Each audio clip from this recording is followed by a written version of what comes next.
ওম গণেশায় নমঃ। নমস্কার বন্ধুরা, আজকের আলোচনা মকর, তুলা, মিথুন, কর্কট রাশির মানুষ প্রেমিক প্রেমিকা হিসাবে প্রেমের পৃথিবীতে ঠিক কেমন তা জানবো। জেনে রাখুন, অবশ্যই গুরুত্বপূর্ণ ভিডিও। মানুষ হিসাবে সব নারী পুরুষই প্রেমিক বা প্রেমিকা হওয়ার প্রকৃত দত্ত অধিকার রয়েছে।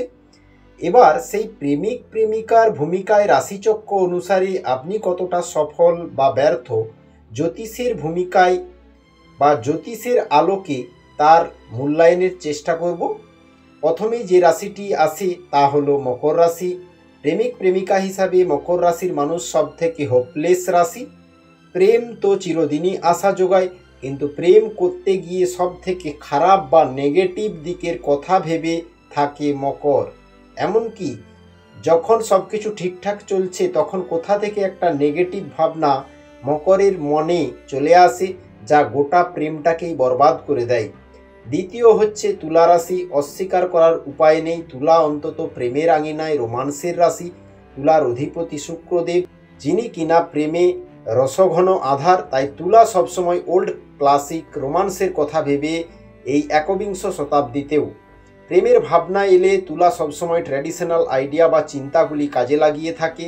প্রেমে চার্ম বলে একটা কথা আছে, তুলা রাশি এটা বিশ্বাস করে। সেই চার্মকে প্রেমের মধ্যে টেনে এনে প্রেমকে অন্য মাত্রা দেওয়ার চেষ্টা করে তুলা রাশি। তৃতীয় রাশি মিথুন। মিথুন রাশি প্রেমিক প্রেমিকা হিসাবে মিথুনের মন প্রধান ও দৈত্য সত্তা বিশিষ্ট রাশি। আজীবন অগোছালো রাশি।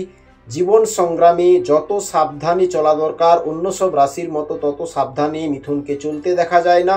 অথচ কি অদ্ভুত ব্যাপার, রোমান্সের ক্ষেত্রে মিথুন পা টিপে টিপে সাবধানে চলে।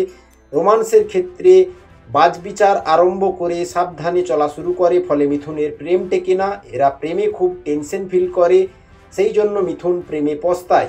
চতুর্থ রাশি হচ্ছে কর্কট রাশি। কর্কট রাশির প্রেমিক প্রেমিকাদের সঙ্গে প্রেম করা খুবই ঝঞ্ঝাটির ব্যাপার।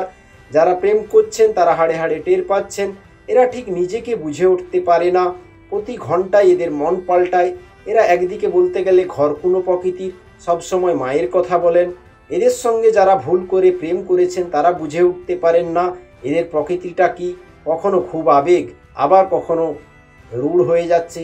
বন্ধুরা, অবশ্যই সত্য মনে হলে কমেন্ট করবেন। হর হর মহাদেব।